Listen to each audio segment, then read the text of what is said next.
This flight is just a quick 35-mile repositioning from Edinburgh to Glasgow without any passengers on board. A good opportunity to get you checked out on the Bombardier CRJ700. While we're waiting in line for takeoff, I'll explain a few things. Flying a modern jet isn't really all that different from flying a small prop plane. There are just a handful of key differences. The first thing you'll notice is how different the instrument panel looks. Instead of many small, round mechanical instruments, there are just a few large computer screens. Most of the information is the same, but the presentation is different. World Shuttle 21, full short on maintenance right, traffic 747 and final. Holding short, 6 right, World Travel 221. That call was for another aircraft. We're Orbit 526. I'll handle the radios during this flight, so don't worry if you miss anything. I'll tell you what to do. The display on the left is the primary flight display, or PFD. It combines multiple instruments into one display. The blue and brown section in the middle of the PFD is an attitude indicator. The vertical tape on the left side shows airspeed, and the tape on the right side shows altitude. At the bottom in the middle is a horizontal situation indicator, which shows heading, and to the right of that is a vertical speed indicator. Good. Stop here. Glass displays like these take some time to get used to, but once you get the hang of it, you'll love them. One last thing. During the takeoff roll, I'll call out 4 speeds. When I call 80 knots, glance at your airspeed tape to verify it's moving and indicating approximately the same speed as mine. When I call V1, it means we're at the speed where we're committed to taking off, because there isn't enough runway to stop at that point. When I say rotate, gently pull back on the stick and rotate the nose into the air. Finally, I'll call V2, when we reach the minimum safety speed at which we can safely climb on just one engine if there's a failure. The display to the right of the PFD is the navigation display, which shows a top-down view of the aircraft's position relative to navigational aids and the flight planned route. World Shuttle 21, full count, takeoff. You can change how the map looks by using the format and range knobs on the left side of the panel. Try it now if you want to.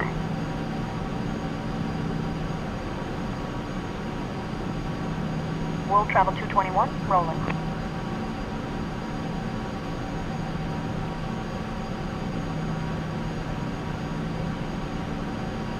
Okay, the third display is the Engine Indication and Crew Alerting System, or ICAS.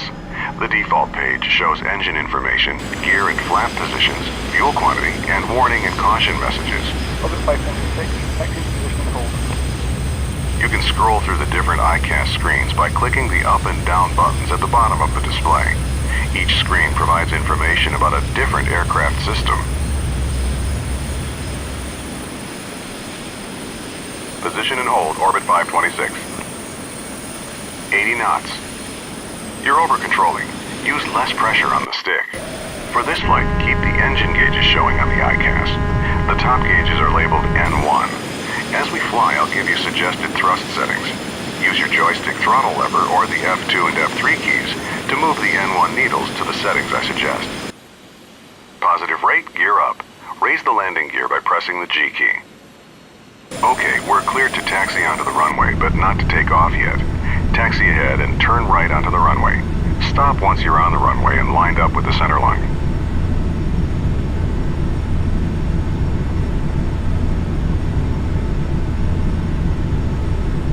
Orbit 526, contact above. Okay, move the stick to adjust pitch to 10 degrees nose up on the primary flight display, and raise the flaps. Reduce thrust to about 80% N1 to keep our speed below 250 knots. Climb and maintain 6,000 feet. The rows of buttons and knobs just below the windshield is the mode control panel for the autopilot. We won't be using the autopilot on this flight, so don't worry about any of that for now. Press Shift 5 to display the overhead panel, and turn on the landing light by clicking the switch in the lower left corner. Then press Shift 5 again to close the overhead. Orbit 526, switching. Level off at 6,000 feet and reduce thrust to about 60% N1. That should give us about 250 knots.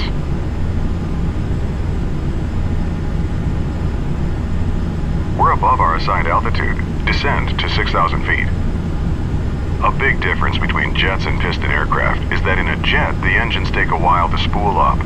This means that if you add or reduce thrust, there will be a slight delay before your action has any effect. This fact, combined with the jet's higher speed, means that you need to plan ahead. Before we take off, let's review exactly what will happen. You'll control the aircraft, I'll handle the radios. I'll call out 80 knots, V1, rotate, and V2.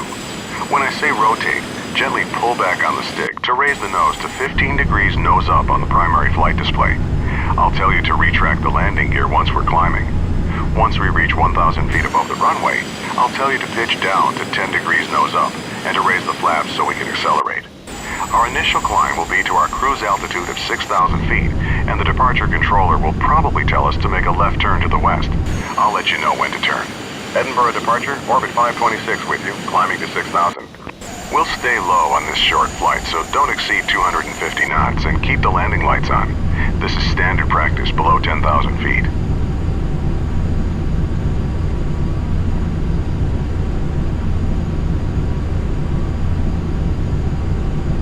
You're over-controlling. Use less pressure on the stick. All travel 221, taxi into position and hold. Orbit 526, winds are calm, runway 6 right, clear for takeoff. Orbit 526, roger. Orbit 526, resume own navigation. Position and hold. World travel 221. Cleared for takeoff, orbit 526. Orbit 526, turn left, heading 270. Resume on navigation, orbit 526. Jets have flaps just like piston aircraft. They're used during takeoff and landing to increase both lift and drag. Lower the flaps to 20 degrees for takeoff now by pressing the F7 key 3 times. You can see the flap indicator on the ICAS. All right, we're cleared to go. When you're ready, use the throttle lever on your joystick or press the F3 key to add thrust. Start with 50% N1. Let the engine stabilize and then increase thrust to 100%. Left to 270, orbit 526. All right, we've been told to resume our own navigation. This means the controller will no longer be giving us vectors, and we should follow our filed flight plan. Orbit 526, hold short, runway 6 right. V2, 80 knots. V1. Rotate. Slowly pitch up to 15 degrees. Okay, it's time for the turn. Make a nice easy left turn until our heading is 270 degrees. That's due west. Our flight plan route takes us to a point that will line us up for an approach to Glasgow's runway 23, which is currently the active runway. You can use the mission compass to navigate to that point, or you can follow our flight plan on the map page of the navigation display. We'll hold short 6 right, orbit 526. Let's run through the after takeoff checklist. Landing gear, up. The pink line on the screen is the path we should be following. Okay, follow the 737 ahead of us, but hold short of the runway. Release the brakes by pressing the period key and apply some thrust to get us going. Flaps, up. Retract the flaps, press F6 3 times. We're below our assigned altitude. Climb to 6,000 feet.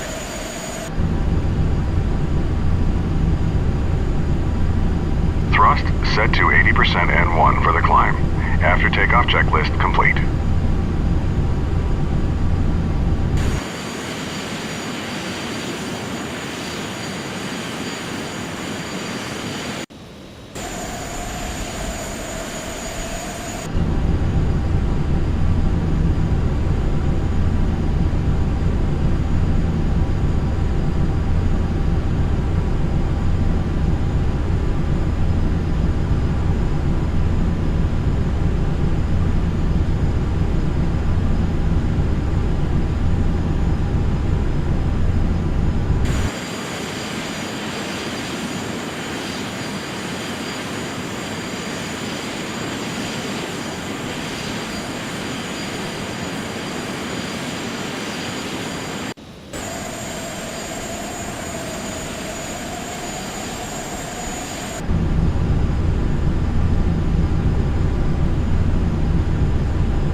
526, contact Glasgow approach on 119.1.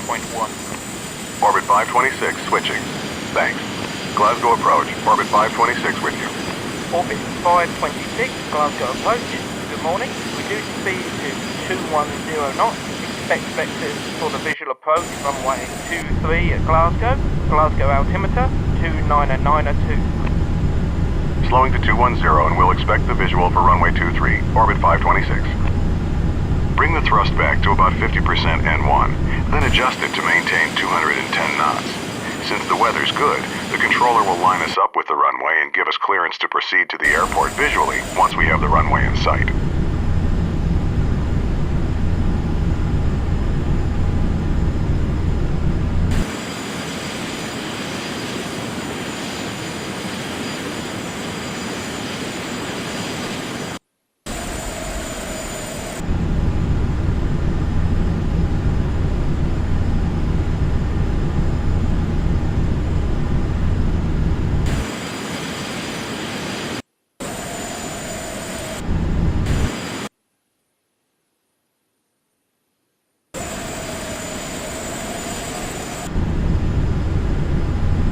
Orbit 526, descend and maintain 3000. Descend and maintain 3000, Orbit 526. Okay, we've got clearance to descend to 3000 feet. Reduce thrust to idle and gently push forward on the stick to take us down. Pitch to about 7 degrees nose down to maintain 210 knots as we descend.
Orbit 526, reduce speed to 180 knots.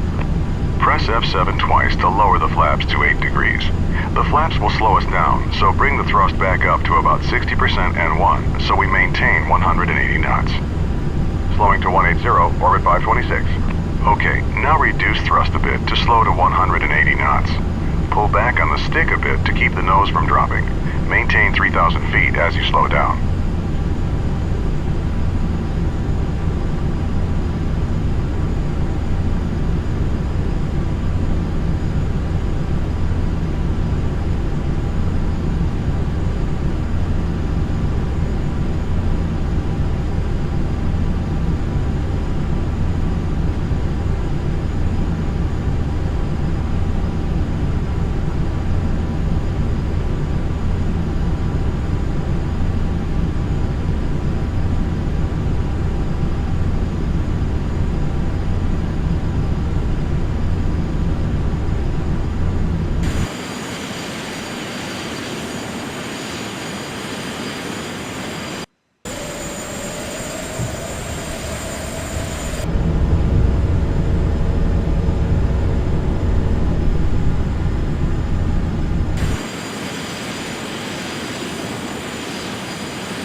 Orbit 526, turn left heading 230, vectors for the visual approach runway 23, report the runway in sight.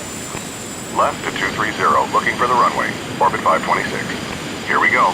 Turn left to 230 degrees. We should see the runway straight ahead once we roll out. Okay, I see the runway. Approach, Orbit 526 has the runway in sight. Orbit 526, cleared visual approach runway 23. Cleared for the visual, Orbit 526. Reduce thrust to idle and begin descending towards the runway. Lower the landing gear by pressing G and lower full flaps as we slow down. Press F7 3 times. In a large aircraft like this, the speed you land at changes depending on how heavy you are. At our current weight, our final approach speed will be 130 knots. Adjust thrust to maintain 130 knots as we descend toward the runway. Okay, level off here at 3,000 feet and bring the thrust back up to about 50% N1 to maintain 210 knots.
Orbit 526, contact tower on 118.8. Switching to tower now, Orbit 526. Thanks. Glasgow Tower, Orbit 526 with you on the visual approach for runway 23. Orbit 526, Glasgow Tower, you're number 1. Cleared to land, runway 23. Wind calm. Cleared to land, Orbit 526. We're cleared to land, so let's run through the before landing checklist. It's a short one. Landing gear, down. Flaps, set to 45 degrees. Landing checklist complete. Continue descending. Once we're about 50 feet over the runway, reduce thrust to idle and pull back on the stick slightly to touch down on the main wheels first. Then, slowly lower the nose.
You're over-controlling. Use less pressure on the stick. You're over-controlling. Use less pressure on the stick.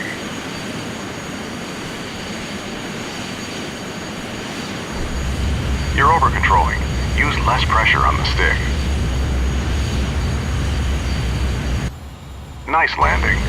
Orbit 526, turn left next taxiway and contact ground on 121.7.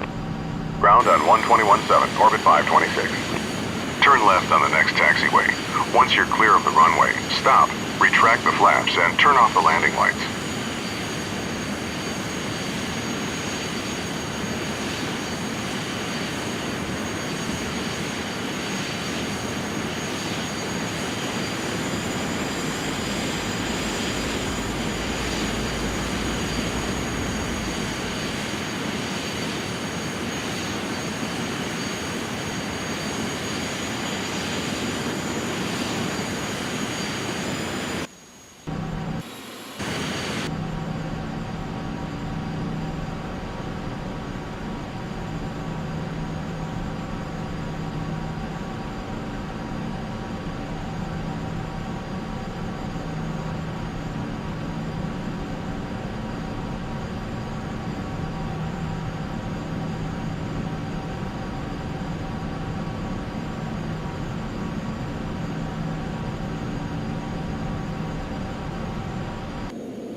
pressure on the stick.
You've turned onto the runway instead of the taxiway.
There's our gate at the end.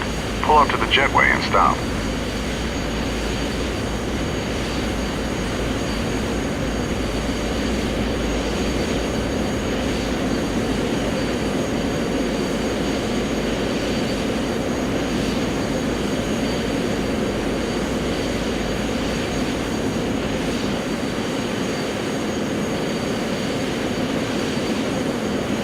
Stop here.